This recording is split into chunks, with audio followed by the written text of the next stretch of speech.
Bonjour à tous.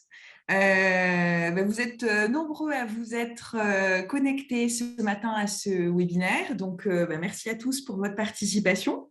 On va être ensemble 45 minutes donc, pour parler du forfait jour, ses zones d'opportunité, mais aussi ses risques. Je vous précise que vous pourrez donc retrouver ce webinaire en replay sur la page LinkedIn du cabinet. Donc voilà, profitez-en aussi pour nous suivre. Donc je vais commencer ce webinaire donc avec une petite présentation du cabinet HDV Avocat pour ceux d'entre vous qui ne nous connaissent pas. Donc qui sommes-nous? Donc, on est un cabinet spécialisé en droit social. Nous intervenons donc sur tout le triptyque du droit social, c'est-à-dire le droit du travail, le droit de la sécurité sociale et aussi le droit de la protection complémentaire.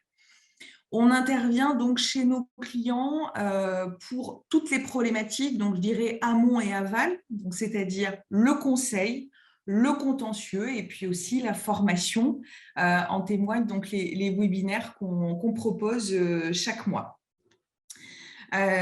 Nous intervenons donc auprès d'entreprises, mais pas seulement. Nous intervenons aussi auprès de différentes structures associatives notamment. Et nous sommes vraiment là pour être des partenaires de nos clients plus que des prestataires. Ça, c'est vraiment notre ADN. Donc, nous accompagnons des chefs d'entreprise, mais pas uniquement, des DRH, des équipes de juristes, des dirigeants, quels qu'ils soient. Donc, nous avons 3 implantations, une donc ici à Roya, mais aussi également à Lyon et à Paris. C'est important de vous préciser aussi notre ADN. Vous le verrez pour ceux qui connaissent notre site internet, nos marqueurs identitaires, c'est l'innovation sociale éthique. Alors pourquoi innovation? Parce que dans nos clients qui sont, je vous l'ai dit, beaucoup d'entreprises de tout secteur d'activité, mais aussi des structures associatives, donc, nous intervenons vraiment auprès de toute taille de structure et au niveau entreprise, en tout cas, le bassin d'entreprises, et ça, c'est un dénominateur commun en France, il y a quand même beaucoup de TPE, PME. Et c'est vrai qu'il y a besoin d'être créatif, d'être innovant. Donc, nous sommes là pour vous accompagner et vous aider à trouver des solutions pragmatiques. Et puis, l'éthique, eh bien parce que peut-être que certains d'entre vous le savent, HDV signifie homme de Vitruve. Donc, c'est vraiment le symbole de l'humanisme que l'on souhaite transmettre à nos clients et qu'on véhicule aussi tant en interne qu'en externe. Voilà pour cette présentation. Alors moi, quelques mots sur moi. Donc, je suis Florie Tourbon. J'exerce ce métier depuis un peu plus de 12 ans. J'ai vécu 8 ans à Lyon et j'ai commencé ma carrière dans un cabinet spécialisé, donc Capstan. Je suis revenue en 2015 dans ma région et j'ai intégré un cabinet d'affaires pluridisciplinaire, FIDAL, avant de rejoindre il y a quelques mois HDV avec un immense plaisir. Donc, avant de rentrer dans le vif du sujet, je vous signale que vous aurez la possibilité donc, de poser des questions après ce webinaire, donc surtout n'hésitez pas à nous interroger. Vous verrez à la fin du support donc, une adresse mail qui s'affichera, donc vous pouvez utiliser donc, ce vecteur pour poser vos questions et vous pourrez aussi les poser via l'enquête qui vous sera donc adressé à la fin de ce webinaire. Vous allez recevoir un lien après la clôture du webinaire. Donc, n'hésitez pas dans ce cadre-là à poser des questions et puis n'hésitez pas aussi à nous faire part des sujets que vous souhaitez voir abordés. C'est important aussi pour nous de connaître vos besoins et vos envies. Et puis, n'hésitez pas aussi à nous indiquer si les informations qu'on vous aura délivrées aujourd'hui vous ont été utiles.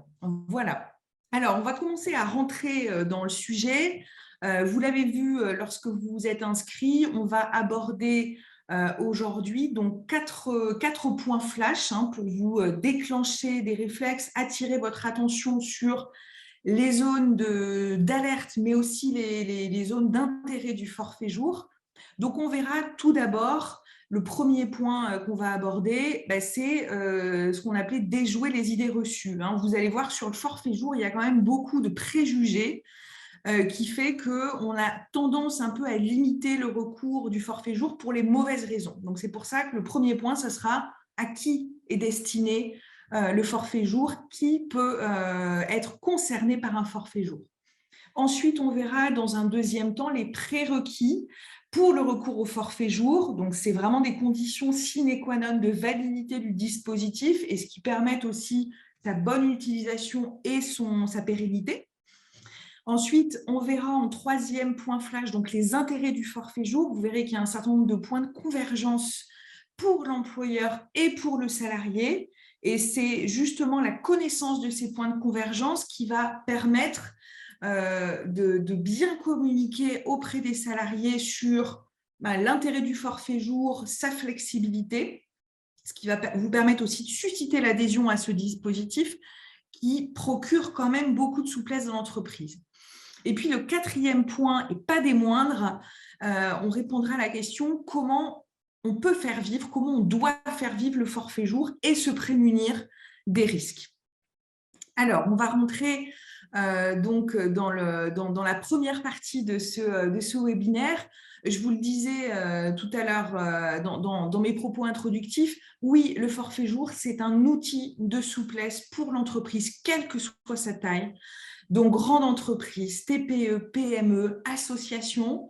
Donc, c'est vraiment un outil hyper intéressant pour le chef d'entreprise. Mais effectivement, il y a des zones de vigilance et on le voit, nous, vraiment au quotidien. On le voit encore dans les décisions nombreuses qui sont rendues sur le forfait jour. C'est un outil qui peut être générateur de contentieux important s'il est mal utilisé. Contentieux important, pourquoi? Parce que le niveau de salaire moyen forfait jour est élevé. Donc, mécaniquement, le risque derrière, en cas de mauvaise utilisation, l'est aussi. Donc, on va faire le point sur les clés qui vont vous permettre de faire une utilisation sécurisée, mais aussi optimale de ce dispositif. Alors, donc, premier point, le forfait jour, pour qui? Je vous disais tout à l'heure, on a un certain nombre de préjugés sur la question puisqu'on assimile traditionnellement le forfait jour à la catégorie des cadres. Donc, dans l'esprit collectif, le forfait jour est réservé aux cadres. C'est faux. Et d'ailleurs, cette vision-là peut être génératrice de risques. On a des fois dans certaines entreprises toute une catégorie, enfin tous les cadres de l'entreprise ou de la structure qui vont être en forfait jour. Ça, techniquement, ce n'est pas possible et on va voir pourquoi ce n'est pas possible. Alors, il faut bien comprendre qu'on a deux grandes catégories réservées pour le forfait jour. Ces catégories, elles sont définies par la loi à charge pour l'accord collectif qui va mettre en place le forfait jour, donc accord de branche ou accord d'entreprise, de préciser, d'affiner ou au contraire d'élargir ces catégories, mais tout en restant dans la définition légale. Je vous la lis. La première catégorie de salariés qui peut être concernée par le forfait jour, ce sont les cadres. Mais les cadres qui disposent d'une autonomie dans leur organisation, de leur emploi du temps et dont la nature des fonctions ne les conduit pas à suivre l'horaire collectif. La deuxième catégorie, donc, ce sont les salariés dont la durée du travail ne peut pas être prédéterminée et qui disposent aussi d'une réelle autonomie dans l'organisation de leur emploi du temps. Donc, vous voyez que le dénominateur commun à ces deux définitions, c'est la notion d'autonomie qui est vraiment fondamentale et je vais revenir dessus juste après. Alors, Je vous l'ai dit, quand on reste dans la définition légale de ces catégories, l'accord collectif va pouvoir définir des catégories de manière un peu plus précise, un peu plus affinée. Il faut savoir que les conventions collectives, les accords de branche sur le forfait jour, qui sont rattachés à des conventions collectives, peuvent déjà prévoir des catégories avec, par exemple, un niveau de classification ou un niveau d'ancienneté minimal pour accéder au dispositif du forfait jour.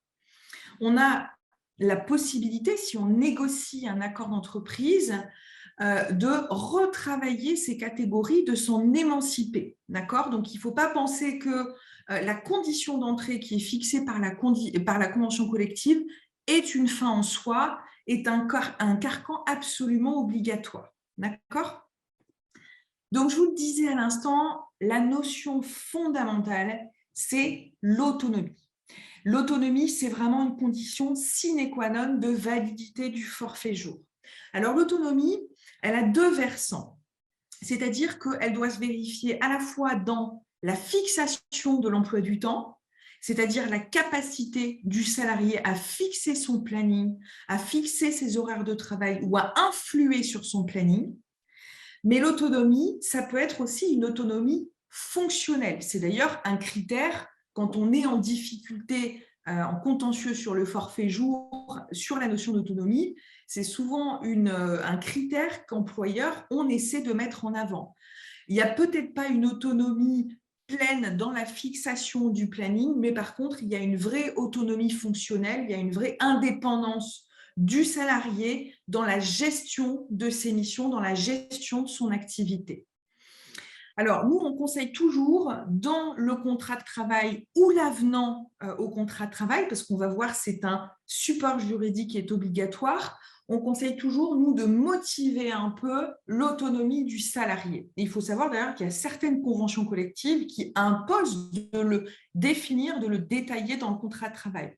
Vous avez ça dans la convention collective de la métallurgie, vous avez ça aussi dans la convention collective des bureaux d'études techniques. Donc, c'est important de pouvoir, dès le début, expliquer le pourquoi du recours au forfait jour. Ce critère d'autonomie, il est fondamental parce que, en cas de contentieux, il est nécessairement passé à la loupe par les juges.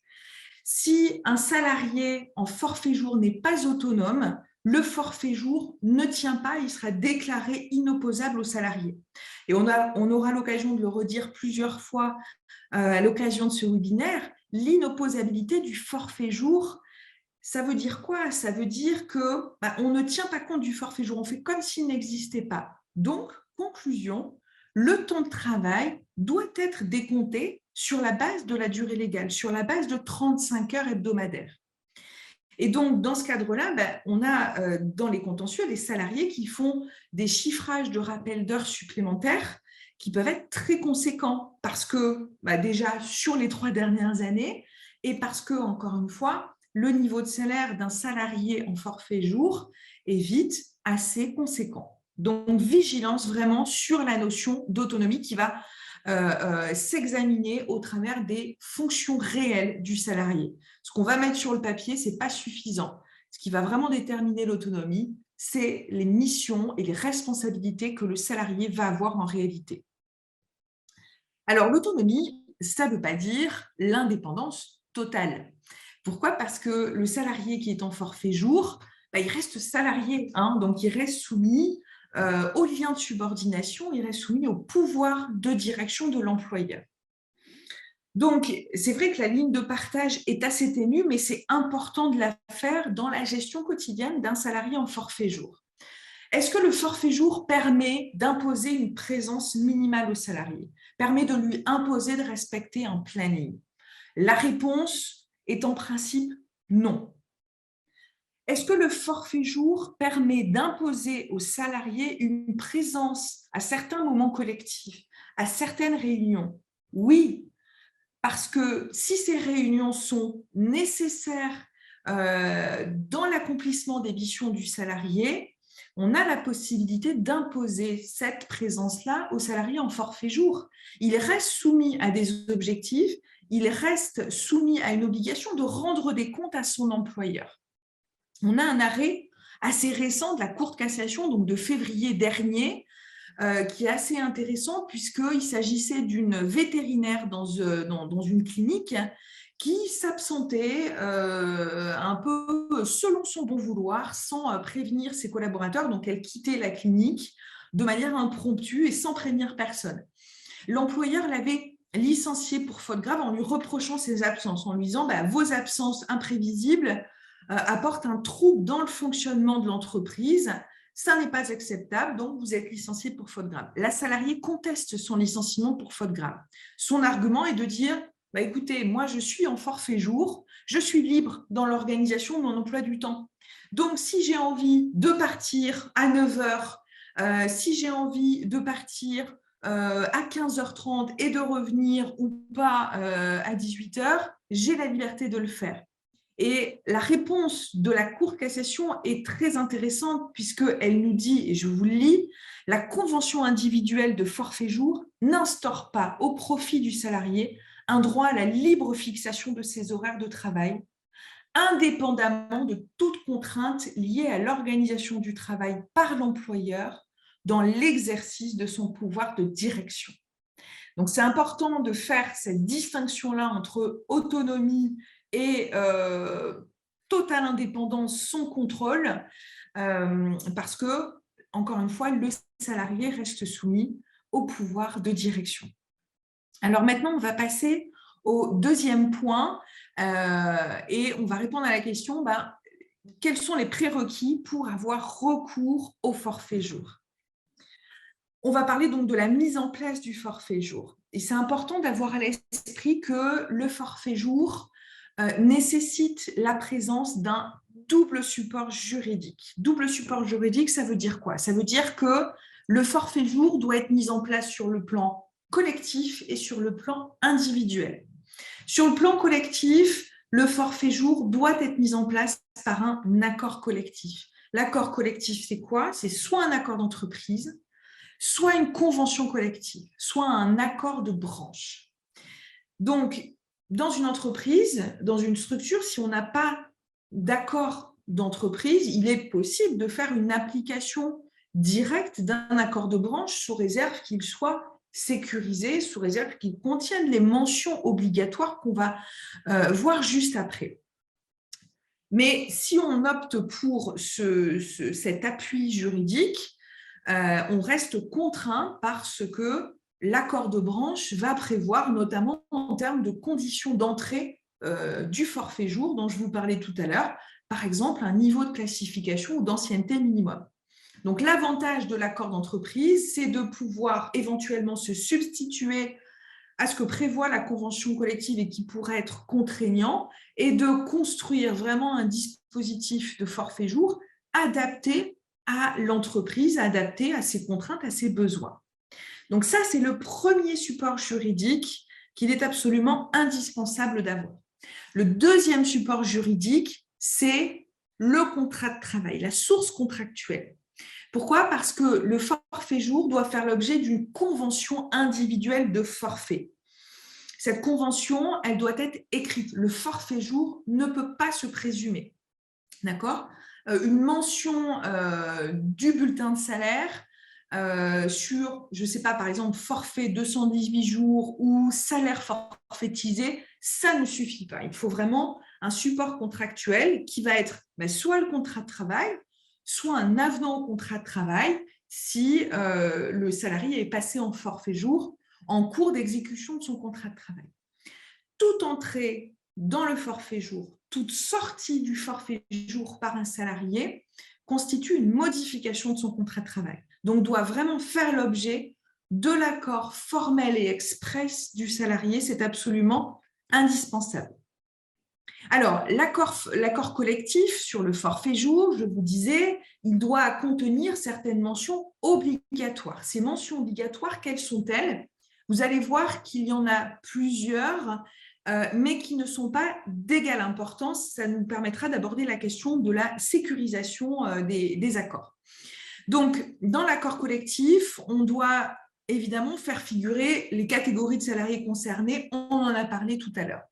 On doit aussi préciser la période de référence du forfait. Ça peut être l'année civile, mais aussi toute autre période de 12 mois consécutifs. Ça, on peut tout à fait caler la période de référence du forfait sur la période de référence des congés payés. Il va aussi falloir fixer le nombre de jours compris dans le forfait, dans la limite de 218 jours. Il va falloir aussi expliquer l'impact sur la rémunération des absences, mais aussi des arrivées, des départs en cours d'année. Il va falloir définir les caractéristiques principales des conventions individuelles. On va le voir juste après. Et puis, il va falloir aussi détailler dans l'accord collectif tout ce qui va permettre de suivre l'activité du salarié en forfait jour. Ça, c'est vraiment très important et on reverra quand tout à l'heure, je rentrerai un peu plus en détail sur le suivi du forfait jour et les risques liés à une carence dans ce suivi. Donc, modalité de suivi de la charge de travail à aborder dans l'accord collectif, mais aussi modalités qui vont permettre de s'assurer qu'un entretien au moins annuel est organisé entre l'employeur et le salarié. Donc ça, c'est une condition indispensable. Et puis, dernière mention obligatoire, c'est les mesures qui vont être prises dans l'entreprise par l'employeur pour s'assurer que le salarié en forfait jour bénéficie bien d'un droit à la déconnexion effectif. D'accord ? Donc, je vous le disais tout à l'heure, si on a à la fois une convention collective sur le forfait jour et un accord d'entreprise sur le forfait jour, il faut savoir que c'est l'accord collectif qui prévaut. Hein. Il va vraiment avoir une valeur supérieure à la convention collective, même s'il contient des dispositions plus restrictives et donc moins favorables aux salariés. Alors, on peut se poser la question de l'accord collectif qui est incomplet. On peut tout à fait, et ça arrive sur des anciens accords collectifs sur le forfait jour, on peut tout à fait avoir un accord de branche, une convention collective ou un accord d'entreprise qui a été conclu il y a plusieurs années et qui est incomplet, qui ne contient pas toutes les mentions obligatoires qu'on vient de voir parce que tout n'était pas indispensable, n'était pas obligatoire à l'époque. Il faut savoir que le Code du travail a créé un dispositif de sécurisation. Donc, on va pouvoir appliquer ces accords collectifs incomplets sous réserve quand même de la présence d'un certain nombre de mentions strictement obligatoires. Ça va être les catégories de salariés éligibles, ça va être le nombre de jours compris dans le forfait, et puis ça va être aussi les caractéristiques des conventions individuelles. Mais si dans votre accord, vous n'avez pas, par exemple, tout ce qui va concerner le suivi de la charge de travail du salarié, il faut savoir que vous pourrez quand même appliquer cet accord collectif, vous en servir de support juridique valable, à condition de mettre vous-même en place des mesures de rattrapage. Et les mesures de rattrapage, ça va être quoi? Ça va être établir un document mensuel de suivi du forfait jour, j'en reparlerai tout à l'heure. Ça va être mettre en place des mesures qui vont permettre de vérifier que la charge de travail du salarié est raisonnable. Ça va être mettre en place un entretien au moins annuel avec vos salariés en forfait jour. Et puis enfin, ça va être montrer que vous mettez en place des mesures effectives pour garantir aux salariés son droit à la déconnexion. Donc ça, c'était pour le volet accord collectif. Maintenant, pour le volet convention individuelle de forfait, je vous le disais, il faut que dans le contrat de travail ou dans l'avenant, un certain nombre de caractéristiques figurent. Les caractéristiques, elles sont assez simples à imaginer. C'est, oui, évidemment, le nombre de jours du forfait, une clause dans le contrat de travail, une convention individuelle qui fixerait simplement un nombre maximum de congés ou une fourchette de jours n'est pas valable. Donc, il faut vraiment garantir aux salariés un certain nombre de jours à travailler. C'est un nombre exact et intangible, sauf à ce que le salarié soit d'accord pour modifier ce nombre, auquel cas il faudrait passer par un avenant. Dans la convention individuelle de forfait, il faut aussi expliquer comment on va décompter les jours de travail et puis les journées non travaillées du salarié, en expliquant aussi notamment comment les jours non travaillés, je vous expliquerai après ce que ça veut dire, les jours non travaillés issus du forfait peuvent être pris par les salariés sous forme de journée ou demi-journée, par exemple. Il va falloir aussi, bien sûr, fixer la rémunération et puis toutes les mesures de surveillance et de suivi de la charge de travail. Si, dans la convention individuelle de forfait, certaines de ces mentions manquent, ou pire, en cas d'absence de clause spécifique dans le contrat de travail ou dans l'avenant, on retombe sur le même risque que tout à l'heure, c'est-à-dire que le salarié peut tout à fait venir réclamer un rappel d'heures supplémentaires en considérant que sa convention de forfait est inopposable. Alors, quand on parle des risques, et je vous le disais tout à l'heure, risque de rappel d'heures supplémentaires, il faut aussi se dire qu'on peut s'exposer à un risque de condamnation au titre de la contrepartie obligatoire en repos. Contrepartie obligatoire en repos, je vous rappelle, c'est un repos compensateur qui est accordé aux salariés dès lors que le contingent individuel et annuel d'heures supplémentaires est dépassé. Donc, ça majore tout de suite la note encourue en cas de contentieux. Et puis, il y a aussi, on ne peut pas l'exclure, le risque de condamnation au titre du travail dissimulé, avec une indemnité forfaitaire de 6 mois de salaire, ça peut chiffrer, même si c'est vrai qu'au titre du travail dissimulé, il faut quand même que le salarié arrive à démontrer la preuve de l'intention, de la volonté délibérée de l'employeur de dissimuler des heures de travail, ce qui n'est pas complètement évident, mais c'est un risque à signaler. Et puis aussi, une convention individuelle de forfait qui ne serait pas valable, il y a toujours le risque que le salarié vienne prendre acte de la rupture de son contrat de travail au tort de l'employeur, où on demande la résiliation judiciaire.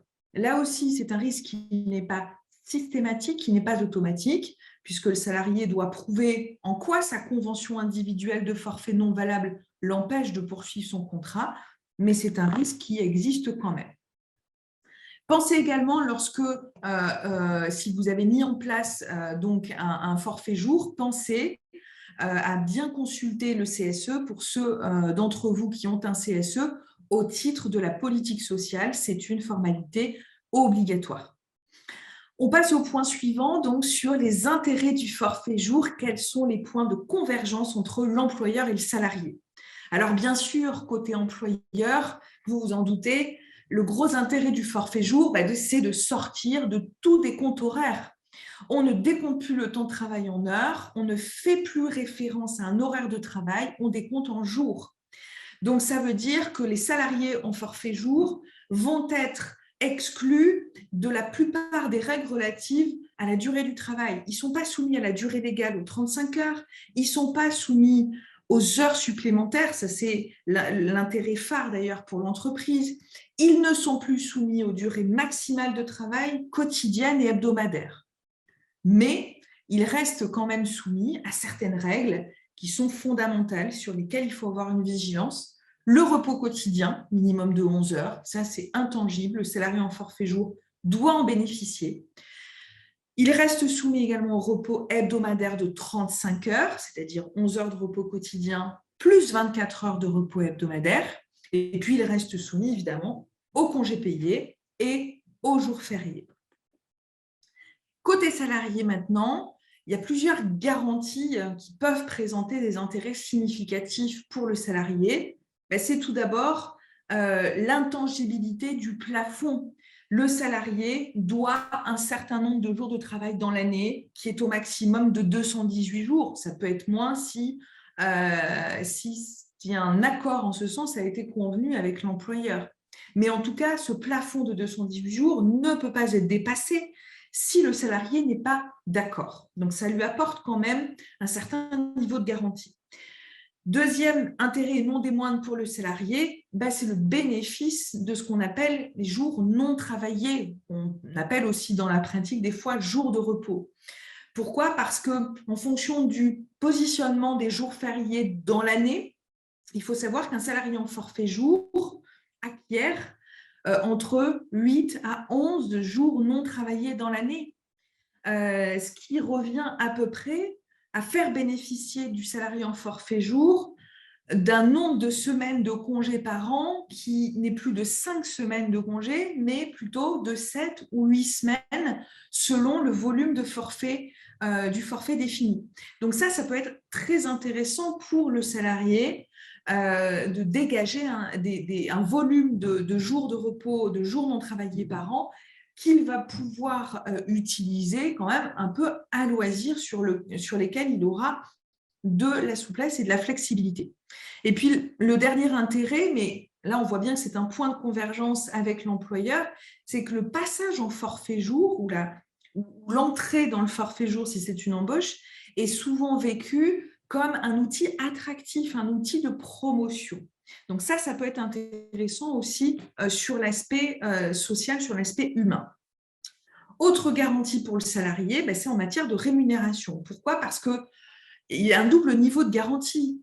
L'employeur doit déjà respecter les critères qui vont être prévus par l'accord collectif et notamment par la convention collective, parce que bon nombre de conventions collectives prévoient, par exemple, un niveau de salaire minimum, prévoit, par exemple, l'obligation pour passer un salarié en forfait jour de lui verser une rémunération qui soit au moins supérieure à l'équivalent de 2 plafonds annuels de sécurité sociale.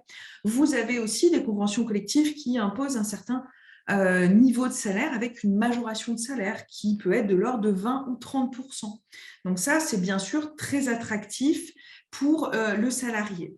Et puis, le deuxième niveau de garantie, c'est que la rémunération doit intégrer les sujétions, les contraintes qui sont induites par l'organisation du travail en forfait jour, par la réactivité, par la disponibilité que le salarié doit avoir.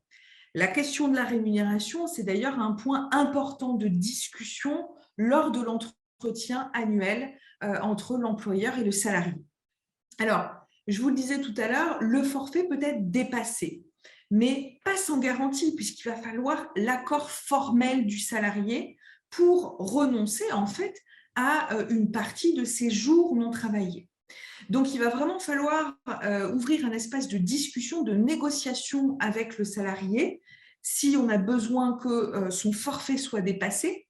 Et dans le cadre de cette négociation, il va falloir aussi aborder la question de la majoration de salaire. Il faut savoir qu'il y a un plancher légal à 10%, mais qui peut être davantage au moment de la négociation entre l'employeur et le salarié. Et puis, il va falloir que cette négociation soit formalisée, donc il faudrait un avenant au contrat de travail. Par contre, un accord collectif n'est pas obligatoire.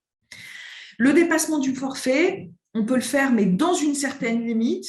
La limite, ça peut être celle fixée par l'accord collectif, mais sous réserve quand même de démontrer qu'on n'a pas rendu la charge de travail déraisonnable pour le salarié. Et si on n'a aucun accord, aucune mention spécifique dans l'accord collectif, le nombre maximal de jours travaillés est de 235 jours dans l'année. Donc voilà pour le dépassement du forfait. Et on va aborder donc le dernier point sur la vie du forfait jour. Comment faire vivre ce forfait? Comment éviter les risques? On l'a dit plusieurs fois au travers de ce webinaire, l'employeur a l'obligation de s'assurer que la charge de travail des salariés en forfait jour est raisonnable. Et pour ça, il doit avoir une vigilance régulière. Pour ça, il doit démontrer qu'il a mis en place les mesures effectives pour s'assurer, petit 1, en amont, que cette charge de travail est restée raisonnable, et petit 2, en aval, pour remédier aux débordements s'ils sont constatés. Mais l'un ne va pas sans l'autre. D'accord ? Et là, ce qui est important de retenir, c'est que la charge de la preuve pèse sur l'employeur exclusivement. Ce n'est pas au salarié de démontrer qu'il n'a pas été soumis à un suivi régulier et effectif de sa charge de travail. C'est à l'employeur de démontrer qu'il a pris les mesures nécessaires. C'est pour ça que nous, on conseille vraiment à nos clients, dans la vie du forfait jour, garder des traces, des documents de suivi du forfait jour que vous faites remplir mensuellement par les salariés. Gardez des traces, des justificatifs, des grilles d'entretien qui vont vous permettre d'apporter cette preuve. Donc, la première étape dans le suivi du forfait jour, c'est un suivi mensuel. Faites remplir aux salariés des documents de suivi qui vont indiquer les jours travaillés, les jours non travaillés, la date de ces jours, en cas de jour non travaillé, le pourquoi de l'absence, est-ce que c'est du congé payé, est-ce que c'est du jour non travaillé, de la maladie. Nous, on conseille aussi dans ces documents de décompte d'indiquer sur une case, par exemple si c'est un tableur Excel, indiquer une mention sur le respect ou non des repos quotidiens et hebdomadaires et la possibilité pour le salarié de faire part de ses observations. Donc ça, c'est vraiment fondamental, garder ces outils. Et attention, on ne délègue pas au salarié le suivi de sa charge de travail. C'est-à-dire que faire remplir des documents tous les mois au salarié, si c'est pour ne garder aucune trace de votre vérification et de votre suivi effectif, ça ne sert à rien. Donc, ces documents de contrôle, il faut les faire viser par votre service RH, il faut les faire viser en interne, parce que sinon, on ne sera pas en capacité de dire que oui, des documents de suivi ont bien été remis chaque mois, mais qu'on ne les a regardés qu'une fois par an. Donc, il faut vraiment avoir un double suivi, un suivi bilatéral employeur-salarié chaque mois, c'est très important. Le deuxième niveau dans le suivi du forfait jour, c'est l'entretien qu'il faut réaliser au moins chaque année. Et cet entretien, c'est un espace d'échange qui va permettre d'aborder la question évidemment de la charge de travail, mais aussi la question de l'amplitude des journées de travail. Est-ce qu'elle reste raisonnable, cette amplitude ? Est-ce que le salarié a toujours suffisamment de marge de manœuvre pour bien articuler son activité professionnelle et personnelle ? Donc, il faut vraiment avoir toute cette grille de points d'échange dans le cadre de l'entretien et il faut là aussi en conserver une trace. Donc, quand vous faites vos entretiens forfait jour, rédigez bien une grille d'entretien spécifique qui va s'ajouter aux besoins à la grille d'entretien annuelle, mais faites bien une grille spécifique pour en garder une trace. Et pensez bien aussi à vérifier le contenu de vos accords collectifs, conventions collectives ou accords d'entreprise, parce qu'on peut avoir des modalités particulières d'organisation des entretiens. Il faut savoir qu'il y a certaines conventions collectives qui imposent la tenue de 2 entretiens dans l'année. Vous avez des accords collectifs aussi qui vont imposer la tenue d'entretien d'alerte. Par exemple, si le supérieur hiérarchique constate que le salarié en forfait jour n'a pas respecté son repos quotidien et ou hebdomadaire de manière récurrente. Donc, et ces entretiens d'alerte, ils ne vont pas permettre de déclencher une vigilance de l'employeur 2-3 semaines, 1 mois après. Il va falloir être réactif derrière. Mais pensez bien vraiment à respecter, appliquer très strictement le contenu des accords collectifs sur les entretiens. Et puis, dernier niveau de suivi, c'est le droit à la déconnexion des salariés. Donc là, on a de la flexibilité dans la structure. Le droit à la déconnexion, on peut l'assurer de plusieurs manières. Ça peut être de prévoir une interdiction de connexion au-delà d'une certaine heure, mais ça peut être une déconnexion technique, c'est-à-dire prévoir des coupures d'accès entre telle heure et telle heure, prévoir un système de déconnexion automatique ou un système de blocage des boîtes mail. Donc ça, c'est vraiment à définir soit dans l'accord collectif, soit à définir dans la convention individuelle. Donc, il faut bien sûr, pour l'employeur, garder une trace de l'information qu'il a délivrée aux salariés sur comment vous pouvez respecter votre droit à la déconnexion. Et il faut savoir, dans les entreprises d'au moins 50 salariés, ces modalités doivent être élaborées par l'employeur dans le cadre d'une charte qu'il va falloir soumettre pour avis au CSE. Donc, voilà pour le droit à déconnexion.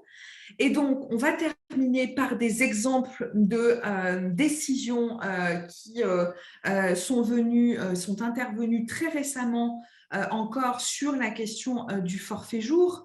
Donc, vous avez encore un courant jurisprudentiel très abondant et qui se diversifie. On va le voir au travers de cet arrêt de mars 2022 que je vous ai cité, qui montre vraiment que la Cour de cassation exerce depuis plusieurs années un contrôle très strict des dispositions conventionnelles sur le forfait jour, donc des accords collectifs, mais aussi des conventions individuelles.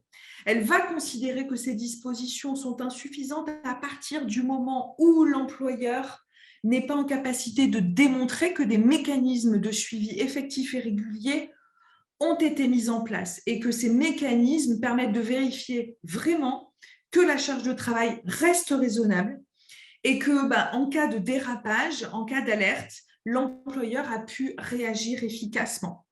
Donc, vous avez un exemple d'un arrêt qui est très récent, qui est intervenu, je vous le disais, en mars 2022, où la Cour de cassation vient nous dire que si l'employeur ne prend pas suffisamment de mesures réelles et régulières pour assurer le suivi du forfait jour, il manque à son obligation de sécurité. Donc, en l'occurrence, avoir prévenu, alerté la médecine du travail, une fois que la salariée avait fait remonter sa souffrance psychologique par rapport à sa charge de travail, c'était bien, mais pas suffisant. Pas suffisant pourquoi? Parce que l'employeur n'était pas capable de démontrer en amont qu'il avait pris toutes les mesures de prévention nécessaires. Faire cesser le risque, c'est bien, mais ce n'est pas suffisant. Il faut aussi prendre les mesures de prévention nécessaires en amont. D'accord? Un autre exemple aussi, c'est justement sur le non-respect des règles relatives à l'entretien annuel sur la charge de travail. Si l'employeur ne peut pas montrer qu'il a respecté ces règles-là, alors même que ces règles étaient définies par accord d'entreprise, dans ce cas-là, le forfait jour est privé d'effet, la convention de forfait jour est privée d'effet, et donc on retombe sur le risque de rappel d'heures supplémentaires qu'on évoquait tout à l'heure. Et je terminerai juste par vous rappeler, attention que quand on a, dans le cadre d'un forfait jour, une demande de rappel d'heures supplémentaires, il faut savoir qu'elle est soumise aux règles de preuve du droit commun. Ça veut dire quoi?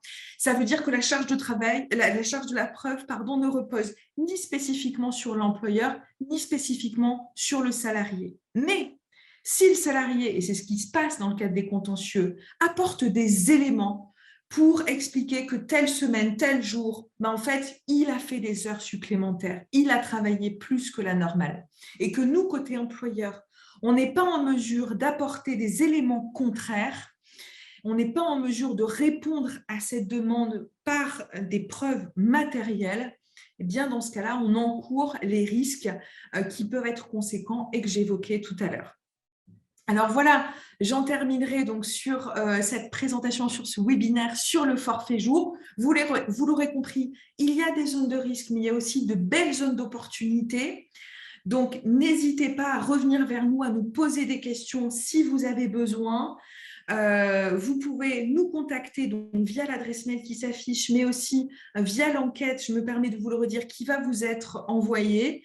Je vous remercie beaucoup de votre attention et vous pouvez aussi donc nous retrouver en replay si besoin. Merci beaucoup à tous et à très bientôt.